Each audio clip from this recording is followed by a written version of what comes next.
Welcome to our Gemara Shir. We're having this Gemara Shir now. Started Maseches Psachim a few days ago, preparing for Pesach. You got to know what you're doing before Pesach. This is a Gemara Shir, and we touch a lot on halacha as well. General ideas of Pesach with nafkamin al halacha.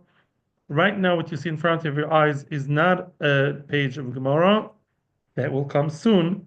Right now, we want to summarize what we've done so far. Don't run away. Even if you're not with us in the previous year, you can definitely jump on the bandwagon and come join us for this year, Psachim Daf Hey Amud Beis.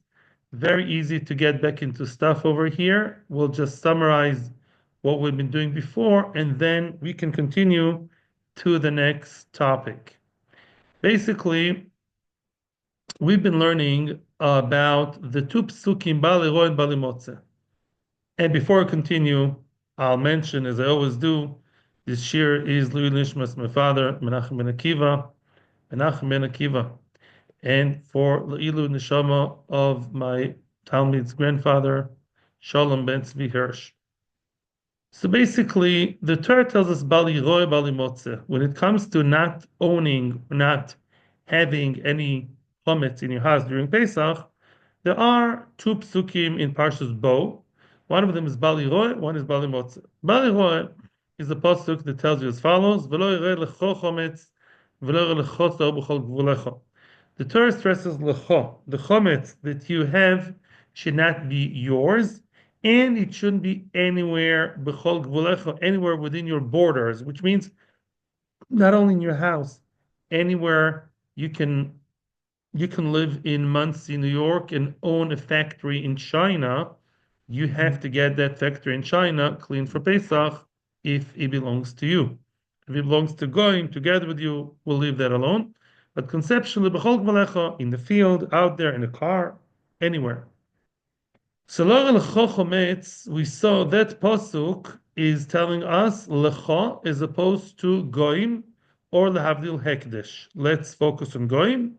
If there's a goy's chametz in your possession slash geographically in your house, you have a goy's chametz, but it's not really deposited by you with your responsibility. You're not responsible or accountable for that. Then you're allowed to have that chametz in your house during Pesach. And on the other hand, b'chol gvulecho comes to tell you not only in your house, but as we said, anywhere is issur, even outdoors. The other pasuk Bali Motze seems to be more inclusive and more prohibiting. It says Shivas Yomim Sa'or Lo Yimotze B'Batechem. It should not be found in your houses. The words "found in your houses" mean, and I'm jumping here, it should not be anywhere in your house. Not only it shouldn't be seen, Bal Yiroeh, it should not be found, which means not only it can't be seen. Let's say if I close chametz in a closed cupboard, in a closet, in a fridge, in a freezer, nobody can see. It's under lock and key. It doesn't help. Bal Yiroeh seems to be saying don't look at it. Bal Motza means it just shouldn't be there at all. Even if it's hidden, if it's under the ground, 6 feet under, if it's covered, there's another, whatever. I'm not talking in the ground, that's a different story. But let's say it's inside a cupboard, inside somewhere hidden, doesn't matter. Still also shouldn't have it on Pesach. Also, the lack of the word lecha, it doesn't say lecha over here, which seems to prohibit a goy's chometz. And that's not a contradiction to the other pasuk, because, as the Gemara says later on, if a goy's chometz is in your house and was deposited to you. In other words, the goy said, "You look after my chametz, and if anything happens to the chametz, you're responsible," and you accepted responsibility, accountability to the chametz, then it is a problem. It's considered as the chametz is kind of yours, and then that chametz is a problem for you. Therefore, when you sell your chametz to a goy, as we all do, make sure you're not responsible to that chametz. If anything happens to the chametz that really belongs to the goy during Pesach, I'm out of the game. Me, the Jew, I'm out of the game, and I'm not responsible. That's why it's okay to have the chametz in the house. Very nice. So these are the two pesukim. Now let's jump back into the Gemara. Where we left off in the previous year is the word ve'adayin. Let's all jump back into Psachim Hey Amud Beis and continue this fascinating sugya. Ve'adayin ani omer. I would still claim and say as follows. Why do we need two pesukim? Well, each pasuk is telling me something else. Aha! If each pasuk is telling me something else, then do we see any correlation between the pesukim? Let the Gemara explain the question. V'adayin ani omer. The batim, right? One pasuk talks about bait, indoors. The other pasuk, b'chol gvulecho, outdoors. Well, then, v'adayin ani omer, I would still claim and say as follows. Bebatim, the chametz of the pasuk that talks about indoor chametz, then inside my house where I live, over Mishbal by the Motze. Then there is an Avera, not only by the Roy, it shouldn't even be found. Ubali Yatmin, you can't cover it and say, it's okay, I don't see it. Bali Motze, but the Motze again applies to the house. Aha. Bali Yatmin should be seen or not even seen, should be kept even in hiding. Ubali Kabel Pikdonis Min Anochri, right? And also that Pasuk is telling me to prohibit, to forbid, and say, issur, to accept a deposit from a goy, being responsible for that. That's only in a house, indoors. And also, on the other hand, there's the other pasuk about gvulin, the pasuk that talks about outdoors, in the out of your house area. So then, the gvulin in your border, anywhere outside your house, your possession, that pasuk permitted me to see, in other words, to have the chametz of a goy or chametz of hekdesh, because it don't belong to me. But minayin liten es omer shel zeh bezeh shel zeh bezeh. How do you know that all the details of one apply to the other? Let me explain. How do you know that when it comes to outdoor area, how do you know that there I cannot hide the chametz? Because the indoor pasuk says it can't be baliatmin, you can't have it in hiding. But maybe outdoors, b'chol gvulecha, maybe there I can have it in the outdoor area. Yes, maybe then it's okay to have it hidden. And same thing, what about the other way around? What about the goy? You're allowed to have the goy's chametz as long as it's not within your responsibility. That's written about Bali Roy outdoors, called Volecha. Maybe indoors it's issur. In other words, whatever is written in one pasuk does not apply to the other. So maybe there are two sets of issur chametz, one for inside the house, one for the other. Answers the Gemara, the magic trick, kivyochol, the magic words of Gzera Shava. Talmud Loimel, Se'o Sol Gzera Shava. Very nice. The same word appears twice. The word Se'o appears both in the pasuk of the houses and the pasuk of the Gvulecho. Ne'emar Se'o Babatim. The word Se'o is written regarding the house, inside the house. Se'o Loimotze Bebateichem. ונאמר שאור בגבולין לא יראה לך שאור. It says שאור in the גבולין. שאור, what's בגבולין? Outdoors, anywhere in your factory, in your car, in your yacht, in your private plane. It says there too שאור. מה שאור אמור בבתים? Now, גזר שווה creates import-export, a flow between the two psukim. Everything that applies here applies there, and vice versa. מה שאור אמור בבתים, אויבר משום בא לרוי בא למוצא, ובליאטמין, indoors, there's mefurash, it shouldn't be found, even if it's under lock and key. It's hidden, doesn't help, it's issur. ובא לקבל פיקדונוס מן הנוכרים, and you're not allowed to have a goy's chametz in your house if it's deposited by you with your achrayas. Hafsor amur begvulin, same thing applies to anything to do with chametz outside your house. And all the chad. The whole thing applies also outdoors, seor, and vice versa. Just like seor hamur begvulin, seor, the pasuk regarding the outdoor chametz, shel choya taroye, aval taroye shelachem shel gavoa. You're allowed to see, i.e., you're allowed to have inside your house, or no, the pasuk talks about outside your house, And the pesuk outside your house tells you no problem to have a goy's chametz as long as it's not connected to you, as long as you're not responsible to it. But how do you know indoors? Seor seor. Av seor amu bebatim shel chayat haroyeh, אבל תורה שלכם ושל גבוה. So too, seor indoors is the same thing. Seor is a way to connect the two, and indoors as well as outdoors, you are allowed to have the chametz of a goy that is um, that you are not responsible for. And we're going to go more into this responsible, irresponsible business later on. But so far, all we know is that there's no difference between indoors and outdoors, the same thing. All the details that apply to your chametz inside your house applies to chametz in your backyard, in some kind of cave, whatever. It always applies, everything applies both ways. Just let me say a bracha. Baruch atah Adonai Eloheinu melech haolam. Omar, one of the statements in the previous brisa was, we're going to repeat that statement now, was a statement that said as follows. This is a quote from the middle of the brisa. Ainly, Ella, all I know is, Benochri sheloi kibashtoi ve'en shoro imcha bechotzer. I only know when it comes to the prohibition of keeping in my house or anywhere, any of my assets, yeah, in my house, in my garden, in my garage, wherever. I'm not allowed to keep the chametz, the goy's chametz.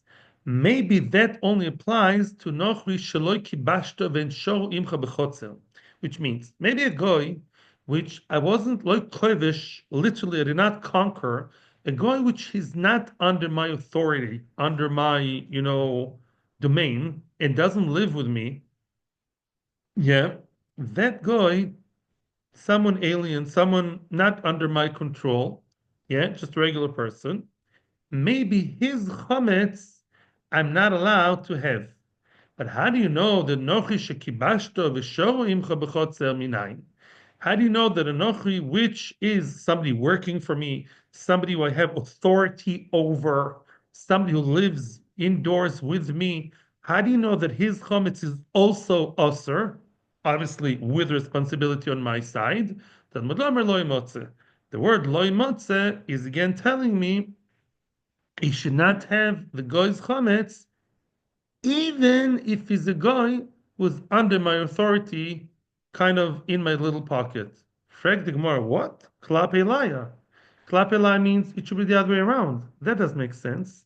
On the contrary, if a guy who's alien to me, kind of, or just an equal, a friend of mine, somebody equal to me, which is not his chametz, definitely not my chametz, and that's not allowed, all the more so the chametz of, I don't know, someone's living maid that, illegal immigrant, somebody that she's under his control, yeah, then of course that her chametz or his chametz should not be allowed. That's not even, it's called shekain, kal v'chomer. So this logical structure doesn't make sense. Zok the Gemara, two answers, Abaye and Rava. Abaye Omar, yeah, Omar Abaye Epuch Enochinami. Abaye says the brisa must be wrong. Brisas are not always precise. The Moroim were always in search of the correct text of the brisa. And Abaye says Epuch, you have to turn it around, and say what? Really, it's telling you the other way around. Which means, what should be the correct way of reading it? The other way around. How do you know the chametz of a goy that's under my, under my thumb, under my authority? Him, of course, his chametz is asur. If it's a pikodon, how do you know that even a regular guy, a neighbor or a coworker, stam goy who doesn't live with me, not under me, how do you know that even his chametz is usher, even though he's less connected to me? Kamash Milan lo imatze, even the guy that's more of an independent person and more alien to me, even his chametz is usher. Just turn it around. Brises are flexible. That's about it. Rava Omar, no. Rava has a different solution. Really, you don't have to turn the brice around. Which means What Rava does is not changing the text. He's taking the text and basically pinning it, like cutting and pasting in a Word document. He's cutting and pasting it to the beginning of the brisa that spoke about the dafka, the hula, the easier, more lenient part. Let's see how it works. Shelcha iya teroya, aval teroya shelchem shel gavoya. Oh, that was the more lenient part of the brisa, speaking about piece of chametz that I'm not responsible for. And now the Brisa said, "Roya shelachem shel gavoya." You're allowed to see, you're allowed to have in your possession chametz of others, of the goyim, and lahavdil of the Beis Hamikdash, if you consecrated it. You're allowed to have the chametz of the goyim that's not connected to you. Aha, here it makes sense to say, "Einli ela benochi shelo kibashtem and shorimcha bechotzel." The guy that's not under my authority or does not live with me together with my family, that kind of guy, which is out of the radar, that guy's chametz makes sense. I'm not high for nothing to do with me, and I did not take responsibility, and he's not under me. Nochi shekibashta v'shor imcha b'chotzel minayin makes sense. And nochi that is yes working for me in a way subjected to me one way or the other, living with me, with my family, working or something. Oh, that guy, maybe even without taking responsibility, maybe his chametz I'm responsible for, because I'm responsible for him. Even not for his chametz. Maybe that would be issur. Talmud Lamer lo imotze. Very nice. So now we have a pasuk that tells me, no, that kind of guy, him too, I'm allowed to have his chametz in my domain, in my house, even though that whatever Mexican maid or I don't know Ecuadorian maid, whatever, she lives in the house and she's under, employed by us, still her chametz, as long as it's not under my responsibility, can stay in our house. The only problem is as follows: which pasuk told us the heter, the permission of such chametz in the house? The pasuk of lo imotze. Frag the Gemara, it doesn't work. The high tan miyad haytera, the nosiv lakro issur. This Tana is mehader is looking for a heter. It's looking for a kula. That all types of chometz, even the one of the Mexican maid, even that chometz should be allowed to be in the house. And yet the pasuk that it employs is a pasuk of issur. Let's revise the pesukim. The pasuk of Bali Motze was more inclusive, more prohibiting more stuff, prohibiting a guy's chometz. Lo imotze b'batechem doesn't say lecho. If the word lecho is not there, the pasuk comes to tell me an issur, and you're looking for a heter, and you found it in the issur. You're looking for a heter, and using a pasuk of issur, how does it work? It gets stuck in the middle, short circuit. Answers the Gemara, no problem. Mishum shenemar lecho, and then again lecho trei zimni. Explains Rashi. The word lecho appears twice. We're not talking about the same lecho in our pasuk. There's another pasuk in Parshas Re'eh in Chumash Dvorim, pasuk almost identical to the pasuk of Bal Yimotze over here, of Bal Yiroeh, I'm sorry. There too it says lo lecho chometz b'chol gvulecha. So why does the Torah have to tell me the same thing twice? Lecho chometz b'chol gvulecha, and again it says lecho chometz b'chol gvulecha again in Parshas Re'eh. It's not in the chart. So what we do many many times in halacha, we employ the concept called im eino inyan. Im eino inyan for X, to now inyan for Y.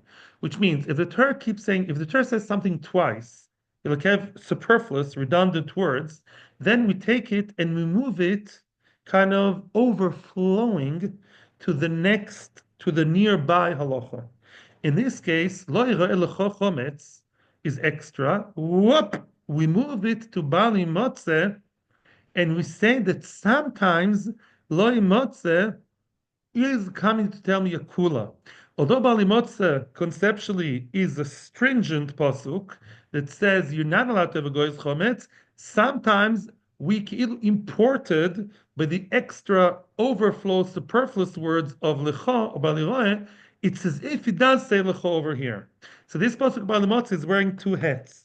On one hand, it prohibits a goy's chometz if it's deposited, but it also allows you to have a chometz not deposited with achrayas, even though it belongs to a guy that's under your authority. Very good. Weiter. Omamar, we're again quoting part of the Brisa. This is much easier than what we said before. And we already spoke about it before. We kind of Rashi already, and in the Shir we already gave the answer, but let the Gemara develop the answer to the question: how do you reconcile the stira between permitting goy's chametz and prohibiting the goy's chametz? Let's see.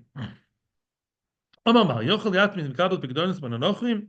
Are you allowed to accept a pikodon of chametz, a deposit, a legal deposit from the nochri for Pesach?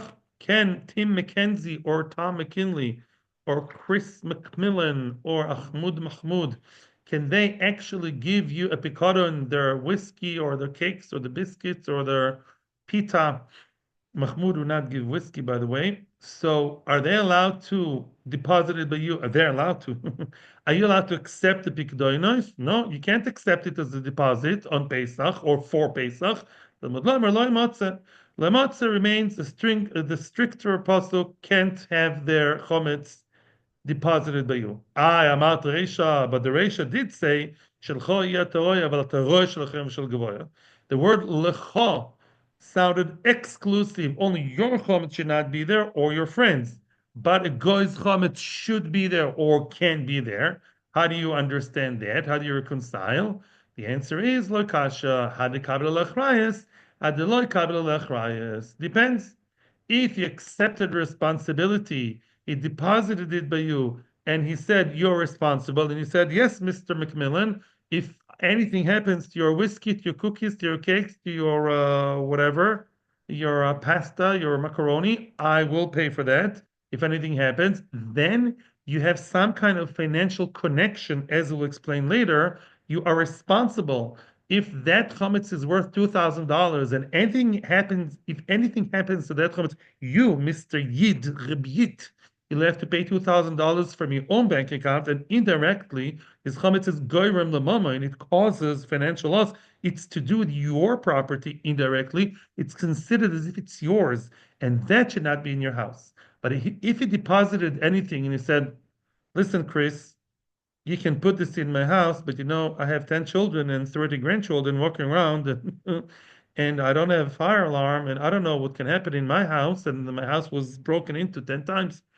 You can put it here, I'm not responsible." Ooh, then you can keep the chametz there during Pesach. The Gemara will say later that you have to make a mechuza, making sure that there's separation so people don't come to eat the goyish chametz. But conceptually, you can have the goyish chametz, and we all have that, my friends, by the way, because we all sell, or most of us, I believe, yeah, whether you go to a program or you just stay home and you just sell half your house, as some people do, you sell your house for Pesach, or part of it at least. How come? This is still your house, and the chametz belongs to the guy. So you have a guy's chametz in your house. If a guy's chametz in your house, no problem. Why? Because he did not accept responsibility for that chametz that happens to just physically, geographically be in your house. You're not responsible. You're out of the game, and therefore the chametz can be in your house as long as it's behind a 10 tefachim divider or under closed door. Machor lagoy, goodbye. Kiho. The Gemara will bring us the case to just stress what we just said, to give an example. Kiho Malu Rava l'bnei Mechuza. Rava told the citizens of Mechuza.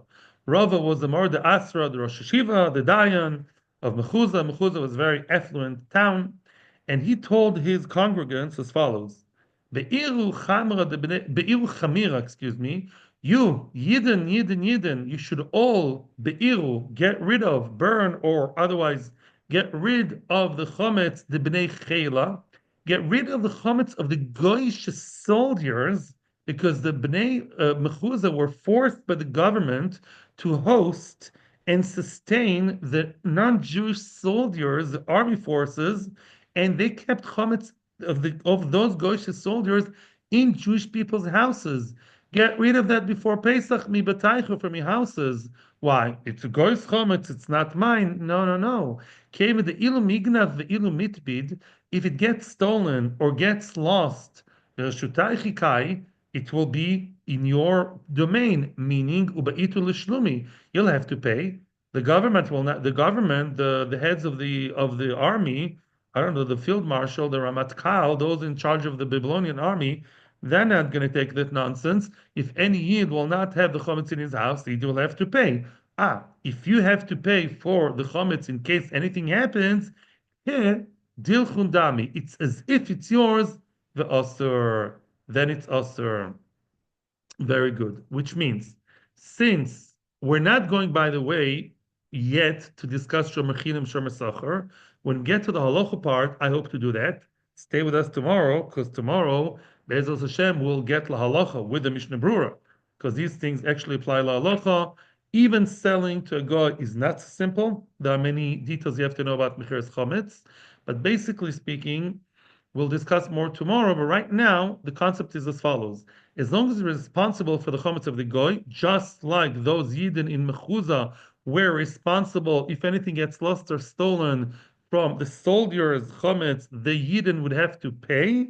Therefore, it's considered as if the chametz belongs to the Jews, and it is issur. So you tell the soldiers, tell the army, I'm sorry, Mr. McMillan, so sorry, Chris McKenzie, but your chametz, your whiskey, your cookies, your pasta, your whatever you call it in English, whatever that is, your baguette, your bread, has to get out of my house before the Jewish holiday of Passover. And if not, I'll have to burn it. Don't come to me. We'll have to pay you. I'll pay you. I'll pay you however much it costs. Go take it quick out of my house before Pesach. I'll leave it outside on the front lawn and take it before Pesach. If not, I'll have to get rid of it. And if you say that I have to pay you, I'll pay it, but you have to get rid of it. Again, this is general. We're not talking lalacha yet. We will, in Hashem, say lalacha tomorrow. Tomorrow, remember, we're holding the third line before the end of the page, third line from bottom of the page, hanicha, and hope to see you tomorrow. And we hope to have an amazing kosher and freilich and Pesach. Chodesh Nisan, it's coming soon. Be'ezras Hashem, Geula Shlema. Thank you so much for your participation, and thank you to Torah Anytime, to the website, and to all the amazing support. Thank you for all of you who are with us in this year. Baruch Hashem, hundreds of people already. We're past 200 people. Ken Yirbu. Thank you for your support. Thank you for being with us. May we be zeichet to celebrate Pesach in most Torah way. Hatzlacha. Thank you.